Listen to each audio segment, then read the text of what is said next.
గోదావరి నదిలో వరద ఉధృతి క్రమంగా తగ్గుతోంది. దీంతో ధవళేశ్వరం కాటన్ బ్యారేజీ వద్ద రెండో ప్రమాద హెచ్చరికను అధికారులు ఉపసంహరించుకున్నారు. దీంతో ఒకటవ ప్రమాద హెచ్చరిక కొనసాగుతోంది.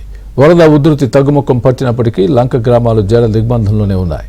దీంతో వేలాది ఎకరాలు పంట నీటిలో మునిగిపోయింది.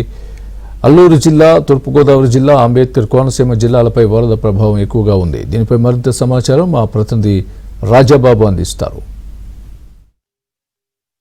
వర్షాలు, గోదావరి వరద ఉధృతి కాస్త తగ్గుముఖం పట్టినప్పటికీ కూడా లంక గ్రామాలు జల దిగ్బంధంలోనే కొనసాగుతున్నాయి. ఎగువ ప్రాంతాల నుంచి వరద నీరు కొనసాగటం వల్ల ధవళేశ్వరం కాటన్ బ్యారేజీ వద్ద కూడా స్వల్పంగా గోదావరి వరద ఉధృతి అయితే కనుక కొనసాగుతుంది. ప్రస్తుతం ధవళేశ్వరం కాటన్ బ్యారేజీ వద్ద ఒకటవ ప్రమాద హెచ్చరిక కొనసాగుతుంది. ఈ రోజు ఉదయం రెండవ ప్రమాద హెచ్చరికను కూడా ఉపసంహరణ చేశారు. ప్రస్తుతం అయితే కనుక కాటన్ బ్యారేజీ వద్ద ఒకటవ ప్రమాద హెచ్చరిక కొనసాగుతుంది. ప్రస్తుతం మనం రాజమండ్రి పుష్కర్ ఘాట్ దగ్గర ఉన్నాము. ఇక్కడ విజువల్స్లో కూడా చూడవచ్చు గోదావరమ్మ పర్వళ్ళు తొక్కుతూ పొంగి ప్రవహిస్తున్న దృశ్యాలను కూడా మనం విజువల్స్లో చూడవచ్చు. ఇప్పటికీ కూడా అంటే వర్షాలు తగ్గుముఖం పట్టిన గోదావరి వరద ఉధృతి కాస్త తగ్గుముఖం పట్టినప్పటికీ కూడా గోదావరి ప్రవాహం కొనసాగుతూనే ఉంది. మనం పుష్కర్ ఘాట్ దగ్గర ఉన్నాము. ఇక్కడ పుష్కర్ ఘాట్ దగ్గర 54 అడుగుల వద్ద నీటి మట్టం అయితే కనుక కొనసాగుతుంది. ఇప్పటికే సుమారుగా 14 రోజుల నుంచి వర్షాలు, గోదావరి వరదలతో లంక గ్రామాల ప్రజలు విలవిల్లాడిపోయారు. ఈ గోదావరి తీరంలో ఉన్న నదీ పరివాహక ప్రాంతంలో ఉన్న లంక గ్రామాలు నీట మునిగాయి.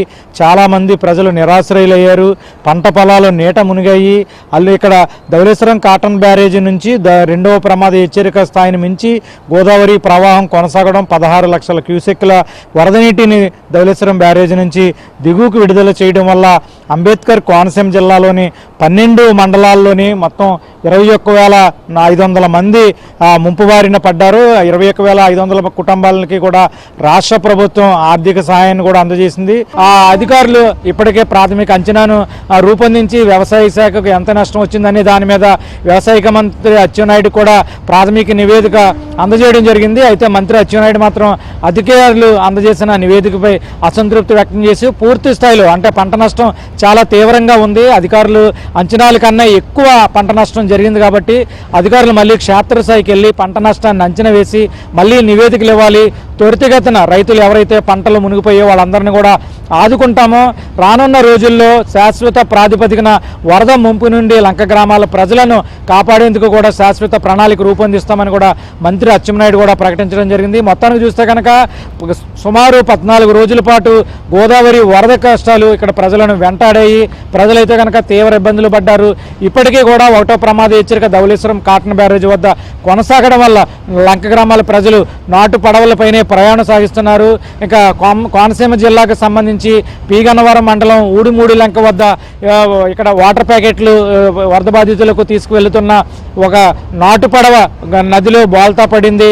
చదలవాడ విజయకృష్ణ అనే యువకుడు కూడా గల్లంతయ్యి మృతి చెందడం జరిగింది. అక్కడ వరద ప్రభావం వల్ల అక్కడ పీగన్నవరం మండలానికి సంబంధించి ఊడిమూడి గ్రామంలో ఒక కుటుంబానికి విషాదం నింపింది. అక్కడ విషాద ఛాయలు అలుముకున్నాయి.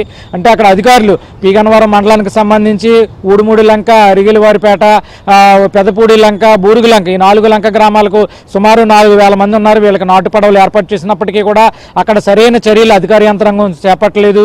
నాటు పడవలపై ప్రయాణం సాగించడం చాలా భయాందోళన చెందుతున్నామని కూడా లంక గ్రామాల ప్రజలు చెప్తుండడం జరిగింది. మనం ఏబిఎన్ ఆంధ్రజ్యోతి కూడా 4 లంక గ్రామాల్లో పర్యటించి వాళ్ళ కష్టాలు కూడా తెలుసుకుంది. ఇప్పటికైనా అధికారులు స్పందించి నాటు పడవల్లో రక్షణ చర్యలు చేపట్టాలి, ఎన్డీఆర్ఎఫ్ బృందాలను ఏర్పాటు చేయాలి. ప్రమాదం జరిగితే కనుక తక్షణమే కాపాడే ఎన్డీఆర్ఎఫ్ సిబ్బందిని కూడా ఏర్పాటు చేయాలని అంబేద్కర్ కోనసీమ జిల్లా పీగన్నవరం మండలం లంక గ్రామాల ప్రజలు కోరుకుంటున్నారు.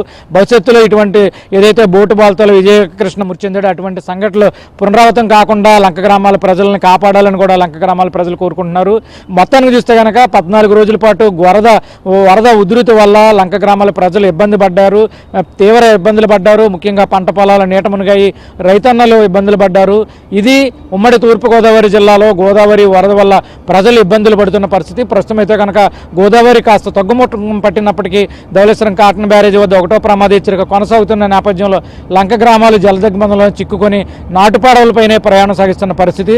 వీడియో జర్నలిస్ట్ సతీష్తో రాజుబాబు, ఏబిఎన్ ఆంధ్రజ్యోతి, రాజమండ్రి.